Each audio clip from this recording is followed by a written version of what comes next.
थंडीचे दिवस होते.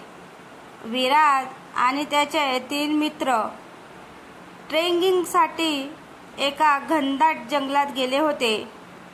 दिवसभराच्या प्रवासानंतर जंगलाजवळ एका उंच डोंगराच्या पायथ्याशी पोहोचले आणि त्यांनी तिथेच तंबू ठोकण्याचा निर्णय घेतला. चंद्राच्या शीतल प्रकाशात झाडांची सावली एकमेकांत मिसळून अजब आकृत्यासारखी दिसत होती.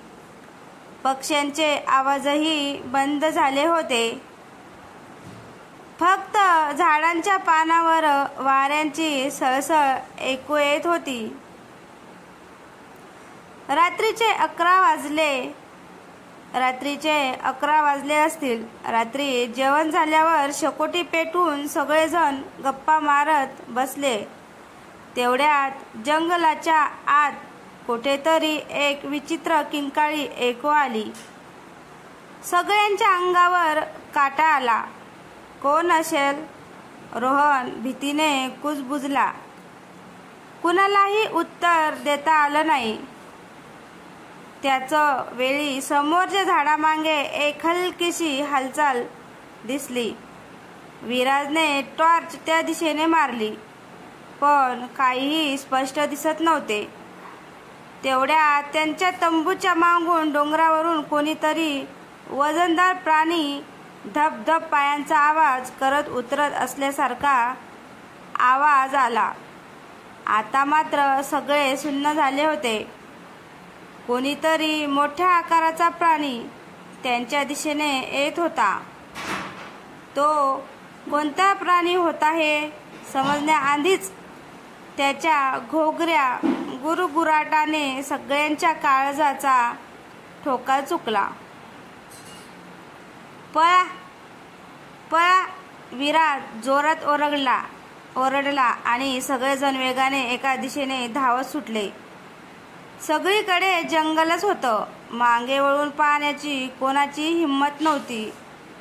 जंगलात धावताना काटेरी झुडपं अंगावर ओरखडे उमटवत होती, पण जीव वाचवायचा होता. काही मिनिटांनंतर एका मोठ्या खडकामागे लपून त्यांनी श्वास रोखला. आता फक्त निशब्द काळोख आणि त्यांच्या जोरजोराने धडधडणाऱ्या हृदयाचे आवाज ऐकू येत होते. सगळे घाबरलेले, थकलेले आणि गोंधळलेले होते. त्या घनदाट जंगलात कुठे जाऊन लपायचं काही सुचत नव्हतं. खडकामागे बसून ते एकमेकांच्या चेहऱ्याकडे बघत होते. रात्रीचा काळोख अधिकच गडद होत चालला होता. झाडांमधून फक्त गुड वाऱ्यांचा आवाज येत होता, पण त्या आवाजातही एक विचित्र कप जाणवत होता. असे भासत होते की जणू काही कोणीतरी विविध झाडामागून त्यांच्याकडेच बघत आहेत. काही वेळ शांततेत गेल्यावर कोणीतरी हळूच मागे पाहिले. तो भयानक आकृतीसारखा दिसणारा जीव आता दिसत नव्हता. सगळ्यांनी सुटकेचा श्वास सोडला, पण तो प्राणी नेमका कोण होता? तो तिथून गेला की अजूनही जवळच कुठेतरी होता? ही रात्र कधी संपणार होती? अचानक रोहनने डोळे मोठे करून समोर पाहिलं आणि तो पुतळ्यासारखा स्तब्ध झाला. तिथे कोणीतरी उभा आहे. त्याच्या कडवट स्वराने सगळ्यांच्या हाडात भीती भरली. सगळ्यांनी त्या दिशेने पाहिलं. समोरच एका झाडांच्या फांद्यांचे आडून एक उंच काळसर आकृती दिसत होती. तिच्या डोळ्यात एक विचित्र चमक होती. ती काही क्षण तिथे स्तब्ध उभी होती आणि मग अचानक नाहीशी झाली. हे नक्की काय घडत आहे? विराज घाबरून कुजबुजला. तेवढ्यातच एक कुजबुज ऐकू आली. एकदम जवळून जणू त्यांच्या मागेच कुणीतरी दबक्या आवाजात काहीतरी पुटपुटत होतं. सगळ्यांनी घाबरून मागे पाहिले, पण तिथे कोणीच नव्हतं.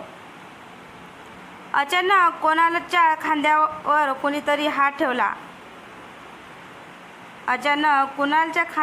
कोणीतरी हात ठेवला. तो दचकून मागे वळला, पण तिथे कोणीच नव्हतं.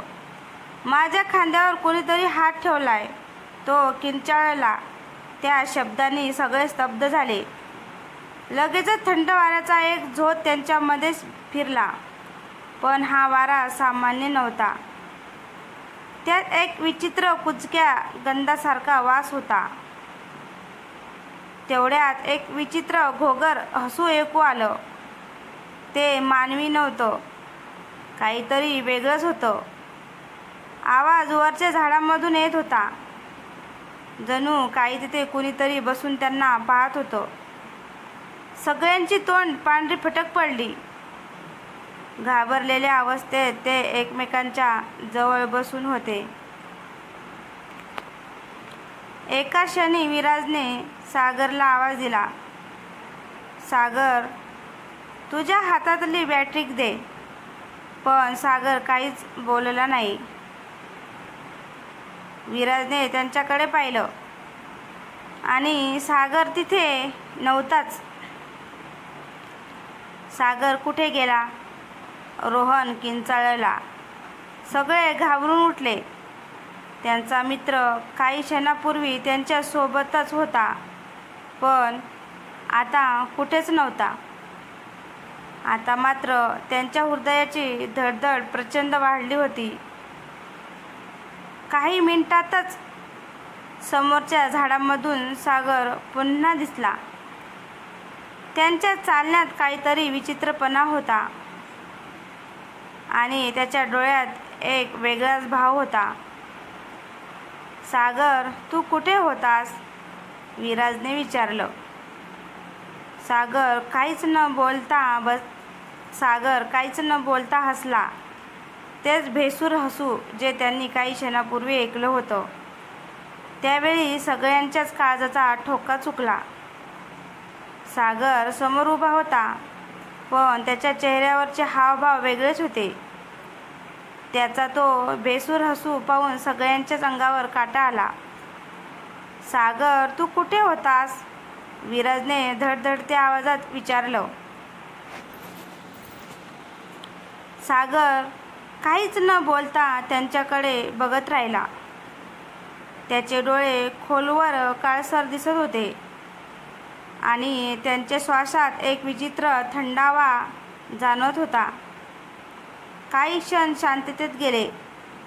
अचानक तो अगदी वेगाने बुलेट ट्रेन सारखा पुढे आला आणि विराजच्या खांद्यावर घट्ट पकड घेतली आणि खांदे जोराने दाबू लागला. सोड ना, काय करतोयस? विराजने धडपडत म्हटलं. पण सागर काहीच बोलत नव्हता. त्याच्या पकडीचा जोर वाढत गेला. सागर, हे तू काय करतोयस? आम्ही घाबरतोय ना. प्लीज, गंमत करण्याची ही वेळ नाही. कुणाल ओरडला. तेवढ्यात सागरच्या चेहऱ्यावर एक विचित्र वेदनादायक भाव उमटला. जणू काही तो स्वतःशीच झगडत होता. तो जोरात किंचाळला आणि एका झटक्यात आपोआप मागे पडला. सगळे धावत त्याच्या जवळ गेले. त्याचा श्वास जड झाला होता. माझ्या आत काहीतरी घुसलं होतं, माझ्यावर कब्जा घेत होतं, पण ते आता गेलं, तो थरथरत म्हणाला. तेवढ्यात आसपासच्या झाडामधून काहीतरी कुजबूज ऐकू आली. तो आवाज एकाच जागी न राहता वेगवेगळ्या दिशांनी फिरत होता. कधी तो त्यांच्या मागून, कधी डावीकडून, कधी उजवीकडून वरून येत होता. आवाजात स्पष्ट शब्द नव्हते, पण तो ऐकून हृदयात धडकी भरावी असाच होता. आपण इथून निघायलाच हवं, रोहन घाबरून म्हणाला. तसेच सगळेच घाबरले होते. पण ज्या दिशेने जंगलाच्या बाहेर जाण्याचा रस्ता होता तिथेच हा आवाज अधिक वाढत होता. त्या कुजबुजीनेच त्यांना पुरत हादरवलेलं असताना जमिनीखालून काहीतरी सरपटण्याचा आवाज आला. काही झाडांची मुळे हलत होती आणि जमिनीखाली फुगवटा तयार होऊन जणू काही कोणीतरी मोठा प्राणी जमिनीखालून वर येण्याचा प्रयत्न करत होता आणि त्यांच्या पायाखालील माती हळूहळू खाली जात होती. जमीन हलत होती, तिरपी होत होती. त्यांना नीट उभे राहणे मुश्किल झाले होते. पळा, विराज जोरात ओरडला. सगळे जोरजोराने धावू लागले. पण जितके ते पळत होते तितकाच तो जमिनीखालचा सरपटण्याचा आवाज आणि फुगवटा त्यांच्या मागे मागे पाठलाग करत येत होता. धावण्याच्या स्पर्धेत भाग घेतल्याप्रमाणे ते जीवाच्या आकांताने पळू लागले. त्यांनी धावण्याची दिशा मधूनच अचानक बदलली. तो जमिनीखालचा फुगवटा सरळ पुढे निघून गेला. 5-10 मिनिट धावल्यानंतर ते जंगलाच्या एका टोकाला पोहोचले. समोर खुल्लं मोकळं मैदान होतं.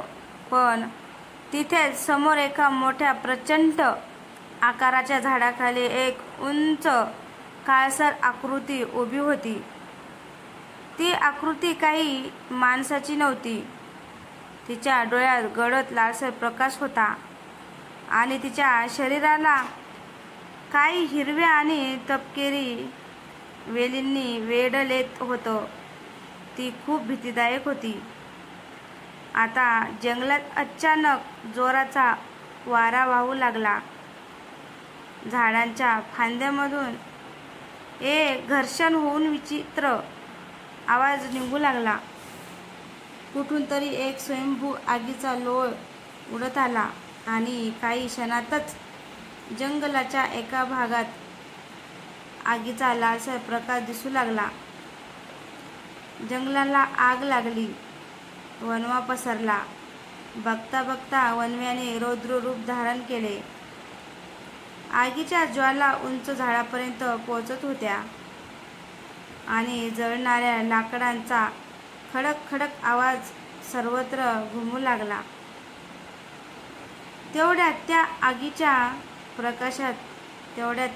प्रकाशात झाडावर काही विचित्र सावल्या हलताना दिसू लागल्या. त्या फक्त हालचाल करत नव्हत्या तर नाचत होत्या. एकमेकींच्या भोवती फिरत होत्या. काही सावल्यांच्या आकृती मानवी होत्या पण त्यांची हालचाल नैसर्गिक वाटत नव्हती. काही जळत्या सावल्या झाडांच्या बुंध्याभोवती वेटोळे घालून गरगर फिरत होत्या. विराज आणि त्यांचे मित्र अजूनही धडपडत जंगलाबाहेर जाण्याचा प्रयत्न करत होते. पण आता त्यांच्या समोरच ती भयंकर दृश्य उभी होती. अचानक त्यांच्याच शेजारच्या झाडामागून एका खोल घोगऱ्या आवाजात किंकाळी ऐकू आली. तशीच किंकाळी जी अगदी पहिल्यांदा त्यांना ऐकू आली होती. तो आवाज ऐकून त्यांच्या पायाखालची जमीनच सरकली. सागरने घाबरून मागे पाहिलं आणि त्यांच्या अंगातून एकदम थंड लहर गेली. एका झाडाच्या खोडावर एक लांबट काळसर चेहरा उमटला होता. त्या चेहऱ्याच्या डोळ्यात एक विचित्र चमक होती आणि तो झाडासहित त्यांच्याकडे सरकत होता. इथून लगेच पळायला हवं, कुणाल ओरडला. त्यांनी धावत जंगलाच्या बाहेर पडण्याचा प्रयत्न केला. पण आता आग आणि त्या सावल्या यांच्यामध्ये ते अडकले होते. झाडांच्या सावल्या आता अधिक गडद होत चालल्या होत्या. अचानक एका मोठ्या झाडांच्या सावलीतून एक लांब सुळसुळीत हात पुढे आला आणि रोहनच्या हाताला स्पर्श केला. तो जोरात किंचाळला आणि खाली कोसळला. त्याच्या हातावर जळल्यासारखा वण उठले होते, जणू काही सावलीने त्याचं मांसच भस्म केलं होतं.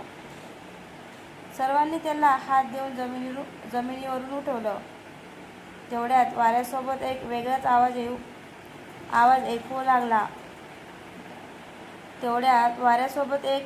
आवाज येऊ लागला. एखाद्या जुन्या जाणत्या साधूच्या मंत्रासारखा. तो आवाज कोण काढत होतं हे समजत नव्हतं, पण जशी ती मंत्रमुग्ध कुजबूज वाढत गेली तसा वणवा मंदावत गेला. झाडावर धुमाकूळ घालणाऱ्या सावल्याही आता जणू वेदनांनी ओरडत हवेत विरत होत्या. गिरकी घेणाऱ्या ज्वालाग्राही सावल्या एकमेकांत मिसळून एकत्रित मोठा आगीचा लोळ तयार झाला. एका क्षणी प्रचंड लखलखता प्रकाश तयार झाला, ज्यामुळे त्यांचे डोळे दिपून गेले. झाडे प्रचंड वेगाने हलू लागली, एकमेकावर थाड आपटू लागली. झाडांच्या फांद्या एकमेकांत गुंफल्या जाऊन वेणीसारखे आकार तयार होऊ लागले. समोर नेमके काय चालले होते हे ते चौघांच्या आकलनापलीकडचे होते. काही झाडांच्या फांद्या एकमेकांना ओढू लागल्या, जणू काही त्यांच्यात जुंगलबंदी सुरू झाली. हे सर्व त्या मंत्रशक्तीमुळे होत होते. काही झाडांच्या फांद्या एकमेकांशी पंजा लढवू लागल्या.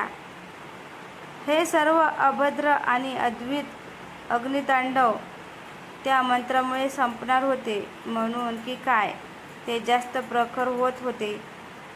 दिवा विझताना पूर्ण विझण्याआधी जास्त प्रखर होऊन फडफडतो आणि मग विझतो, त्याप्रमाणे अखेरीस काही क्षणातच सर्व शांत झालं.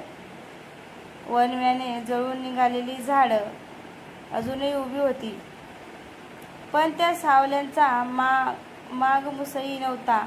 सगळे काही पूर्वीप्रमाणे जिथल्या तिथे झाले. शांत, सहज, नैसर्गिक. विराज आणि त्यांच्या मित्रांनी सुटकेचा निश्वास टाकला आणि एकमेकांकडे पाहिलं. सगळ्यांचे चेहरे घामाने डबडबले होते आणि मनात एकच विचार घोंगावत होता. त्या सावल्या कोणत्या होत्या? त्या मंत्रांचा आवाज कुठून आला होता? आणि त्या जंगलात काय गूढ दडलेलं होतं? एवढ्यात एक प्रचंड मोठी दिव्य साधूंच्या आकाराची सावली काही क्षण त्यांना समोर दिसली. त्या सावलीचे दर्शन सुखावणारे होते. मग ती सावली हवेतच हळूहळू विरली आणि नाहीशी झाली. कदाचित त्या जंगलांच्या इतिहासातच या सगळ्या घटनेचं उत्तर दडलेलं असावं. पण आता एक गोष्ट मात्र नक्की होती, त्यांचं रक्षण कोणत्या तरी चांगल्या शक्तीने केलं होतं. पण चौघांनी निश्चय केला की यापुढे या जंगलात पुन्हा परत यायचे नाही. ते आपला मार्ग चालू लागले. बराच वेळ चालल्यानंतर आता समोर जंगलातून बाहेर पडण्याचा मार्ग दिसला आणि समोर अंधुक का होईना सूर्याची येण्याची चिन्हे दिसू लागली. तर मित्रांनो, तुम्हाला ही कथा कशी वाटली? कथा आवडल्यास लाईक, कमेंट, शेअर करायला विसरू नका. आणि तसंच आपल्या चॅनलवर कोणी नवीन असेल तर चॅनलला सबस्क्राईब करा. धन्यवाद. भेटूया पुढच्या कथेत.